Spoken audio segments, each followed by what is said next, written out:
Hey guys, Pete here. Westworld Season 1, Episode 9 is complete, and it was a lot of fun. We got some answers, but before I get into that, I have to put out a spoiler warning. If you haven't watched this episode and are not caught up to Episode 9 through this first season, you're going to want to stop watching now. As a reminder, I do the scene-by-scene breakdown first, and then do theory talk and wrap-up at the end. There will be a timestamp link in the description, so if you want to skip over the scene-by-scene and just jump into the thoughts and theory, just click on that link. With that said, let's jump into it. Right from the beginning, when we get the idea that this was going to be a little bit different episode, Bernard has Maeve pulled in for diagnostics, and right off the bat we see that she isn't actually in sleep mode. She's just pretending, and when he puts her in analysis mode, he finds out about all the changes that have been made to her. Of course, she's not actually in analysis mode, so when he tries to contact Dr. Ford, she takes over. She reveals his true nature once again. Then he goes through this process we've seen already, where he sort of melts down like he did when he found out he was a host the last time,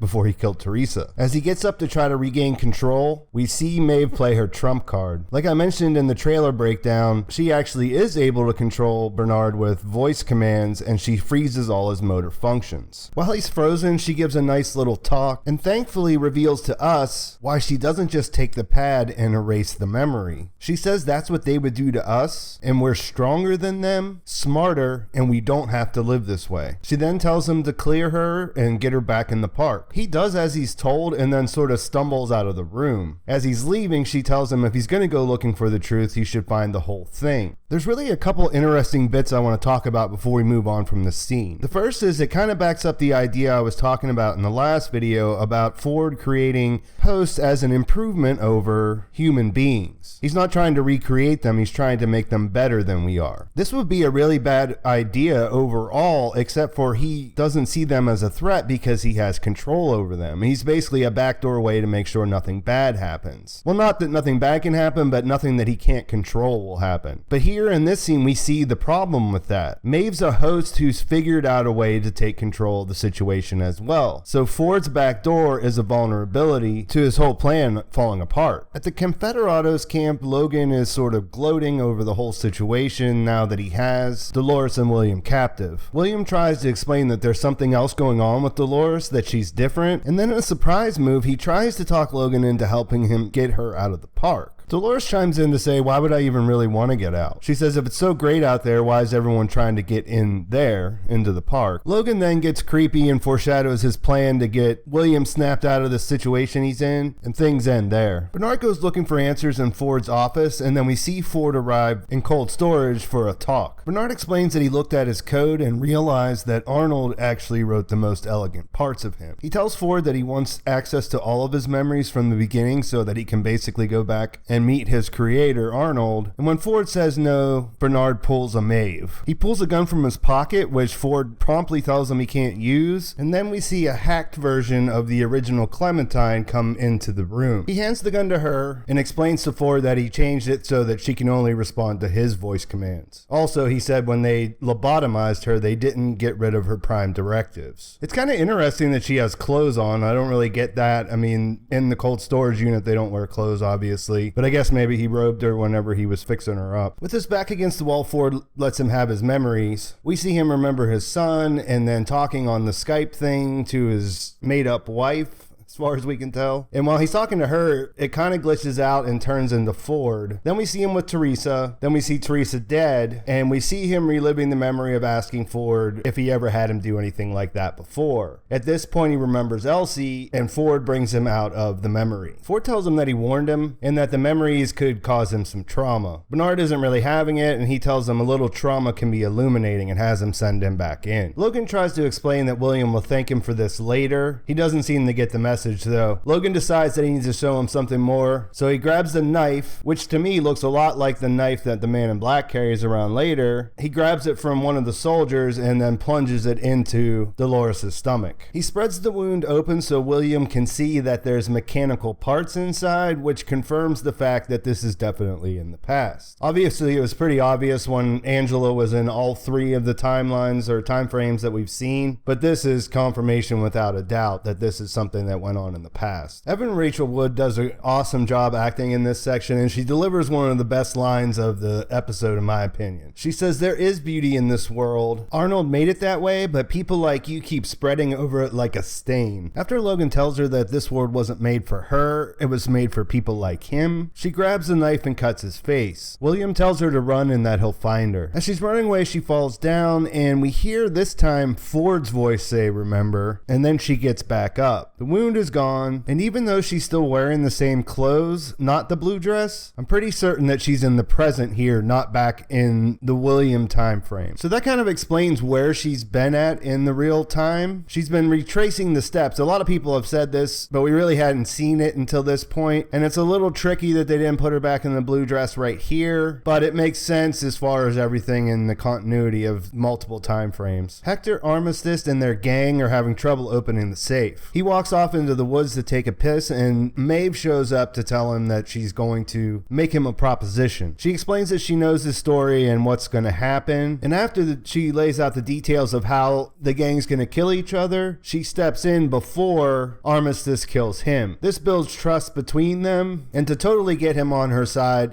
she opens the safe, which turns out to be empty. The Man in Black actually hinted at that before, if you remember, so I guess he had made it to this point with Hector before. It's interesting in the scene that Maeve kind of triggers him by holding the knife to her stomach again. He says, "We've been in this situation before," and that, along with everything else, really seems to convince him that he should help her do whatever she wants. So he agrees to go to hell with her, and they start to kiss. They move into the tent, and it looks like it's becoming a cliche bad boy, bad girl kind of love scene, and then we see what Maeve's real purpose is. As Hector asks how they get there, she kicks over the lamp and catches the tent on fire, which means they'll both be going in for repairs real soon. There's a short scene where Logan tries to make up with William, and it's pretty uneventful, except for that you realize while you're watching that William is definitely not on board, so whatever Logan's saying is kind of useless. But the gist of it all is that he's happy that they're going to be brothers, and William really shouldn't feel bad because he was just a little more excited than other people. What happens there stays there, he says. Angela wakes Teddy up and then pulls the arrow that she stuck in him out. She eventually has him recall what happened with Wyatt, and he realizes that his memory of the soldiers was actually wrong. In the new memory, he sees himself dressed as a sheriff shooting all of the hosts that are in the town he refers to as Escalante, the one that we know is where the hosts were developed before the actual guests came to the park. Since she was there, she's able to jog his memory, and when he says he couldn't have done it, she says, "Yes, you did, and you will do it again. Only this time we'll be fighting together." She goes on to say that he isn't ready, but maybe in the next life, and then she stabs him with the Man in Black's knife. The Man in Black mentions that he's been to the town that's been buried under the sand, which is where she says they'll fight, and then he says that the maze has brought him full circle. This also harkens to the idea that he's William, and that's when he went there the first time, but when he mentions the maze, she repeats that it's not for him. She then knocks him out by hitting his head on a rock. We see him wake back up next to Teddy's body with his knife in him, and we realize that he's got the hangman's noose around his neck, which is attached to a skittish horse. Of course, this is a little bit strange because we know the horse really wouldn't kill him, but I guess we sort of have a suspension of disbelief at this point, and it's a pretty good scene to watch it play out. After he manages to cut himself loose, though, we see Charlotte show up, and we get confirmation that he's part of the board that's trying to remove Ford. She tells him they need to act, and she wants the move to be unanimous, and he says he really doesn't like to be disturbed when he's in the park. Despite the interruption, though, he says that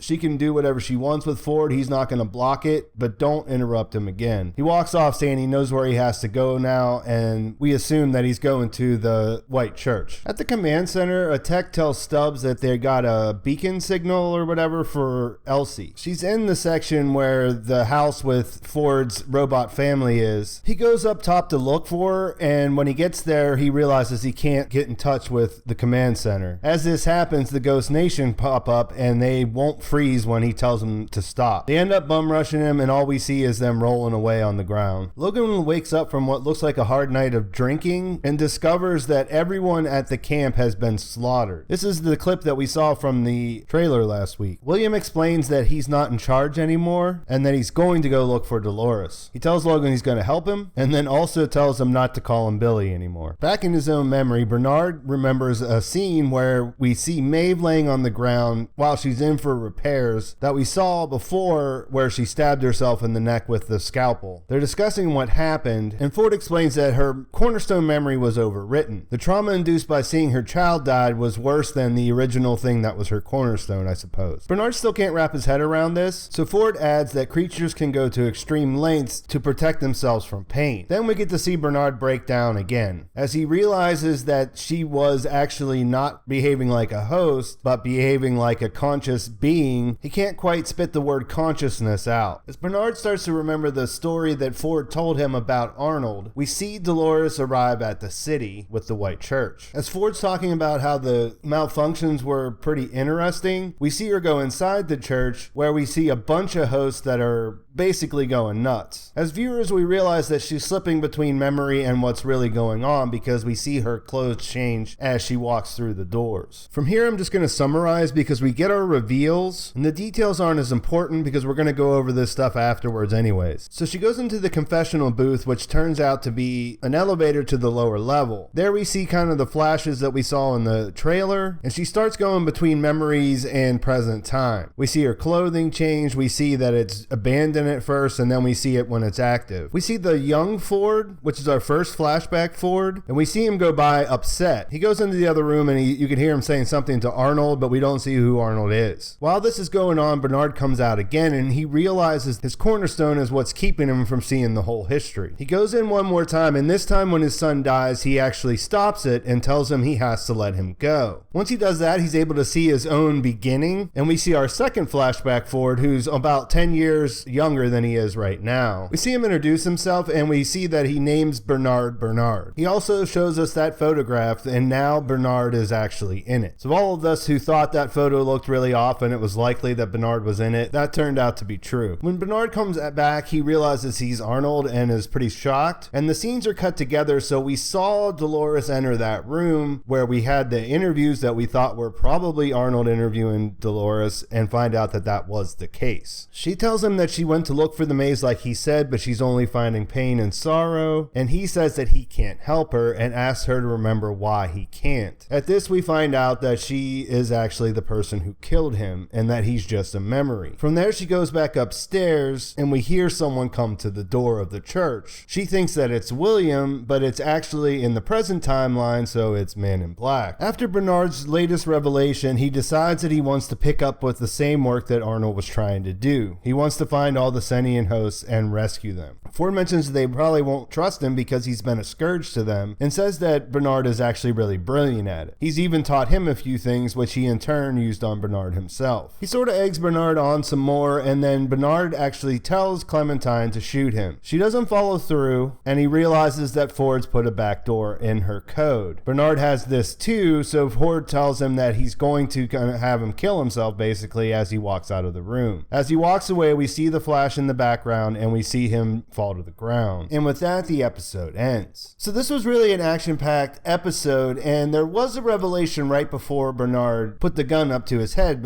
to shoot. When he's talking about people and the things that humanity's done, he's kind of echoing his own self. As you know, he says like, this is, you know, we ran out of things to dominate, so we made a place like this. He's kind of talking about himself when he says that, right? I mean, sure, people come there to enjoy his stories, but he's the one who's actually pulling the strings, and he's the one who's doing the real sort of creepy, without a lack of a better word to use, stuff like the power stuff, you know? I think what actually drives this home is the idea that he has this backdoor. Bernard actually wrote the backdoor, but he has this backdoor that he can exploit, and Bernard realizes right before it happens, hey, you could have stopped that at any time. You could have actually stopped me from becoming self-aware on this level. And what Ford was actually doing, but what he said he was doing, was that he was trying to give him the free will to see if he would choose to be his partner again. Of course, he did not. He had Clementine shoot him, and you can realize that this is probably the scenario that's played out over and over again. As he walks out of the room, he says, "You should never trust us, we're only human." So Bernard is in the image of Arnold. The Man in Black is 99.5% William.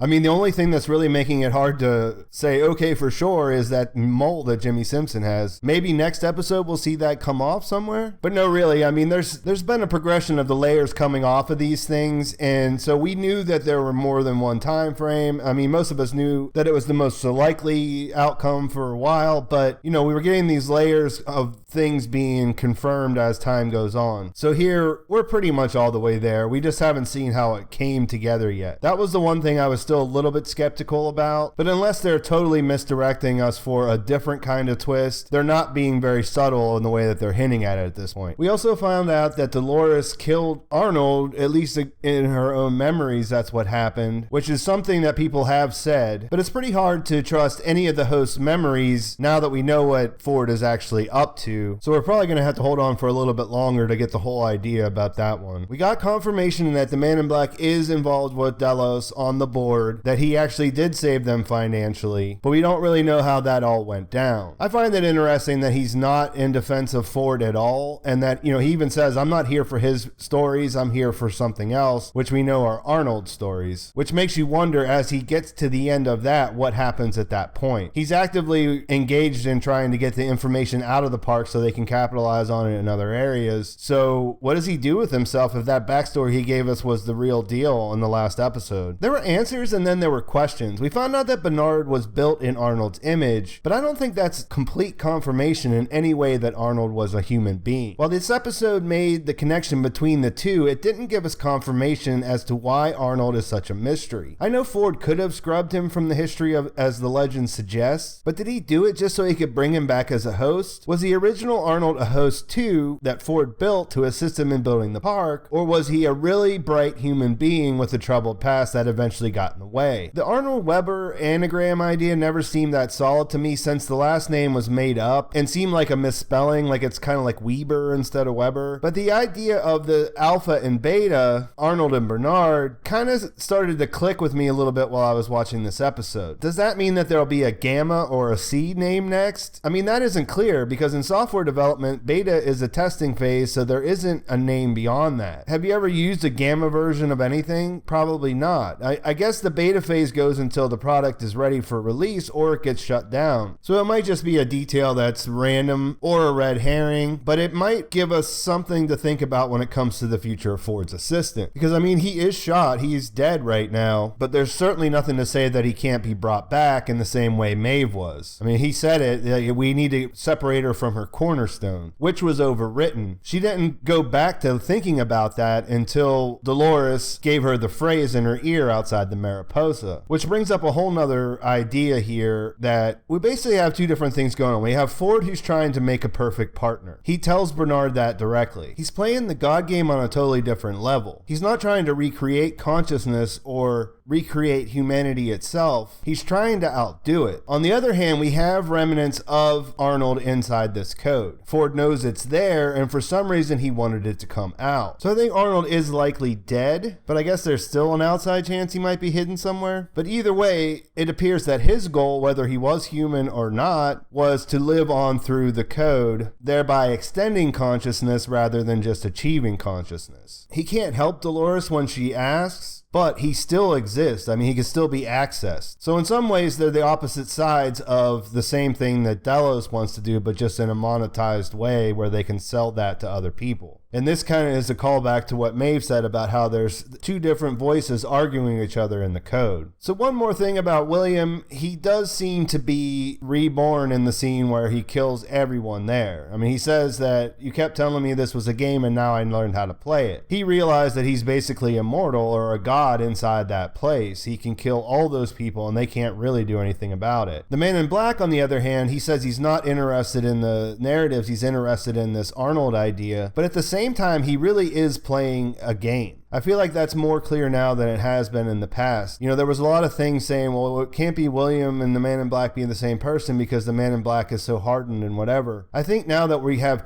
confirmation that he is Delos, those hosts are actually his property. And if he's really been coming back for 30 years and he hasn't been able to get Dolores to come back to what she was like the first time or even remember him, then he really wouldn't see any problem with just doing whatever he can to try to advance in the game. I just don't think that there's there's any kind of real connection to him being an evil person. If his wife killed herself because of something that happened, it's something that happened at the period of time where we see William at now. At the time when the Man in Black started going to the park, ended up bailing out the park, and then eventually, like Charlotte said, becoming addicted to going there over and over again. Even though I didn't like this theory in the first place, I think it's a pretty solid connection to those two characters. I mean, they don't look anything alike, and like I said, there's that mole involved, but I guess we just have to put faith in whatever comes out is going to make sense in the end. There are a couple loose ends. The Stubbs thing is kind of confusing. Do we really care about Stubbs? I guess we're going to need to in the next episode. I'm pretty sure that'll get wrapped up. I'm not sure exactly what's going on there. For a long while, I was thinking Stubbs was probably a host, but if that's the case, why does he have to abduct him in that way? The other loose end is Elsie. I'm still not exactly buying that she's dead. I mean, they're basically serving that to us on a silver platter that Bernard killed her, but they haven't shown her dead in any way. There's really no evidence in what we saw tonight, so we're just gonna have to wait till next week to find out. And then there's Maeve. I mentioned in my last video that I thought Maeve was setting herself up to be the big adversary for Dr. Ford, and I think that's really playing itself out. I'm not sure if she's going to get out of there. I mean, I'm going to talk about that a lot more in the trailer breakdown because we saw some stuff, but it looks like her plan's going off pretty well so far. One thing that's for sure, it's going to be really exciting to see what happens when she gets downstairs and puts everything into action. So I'll leave it at that.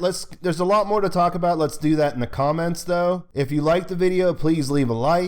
Please subscribe to get ready for, I'm actually working on the episode 10 trailer breakdown right after this. So you'll want to be subscribed so you'll see that when it comes out. Plus you'll want to come back next week and see number 10. So let me know what you're thinking about all this stuff in the comments, and thanks for watching. I'll talk to you soon.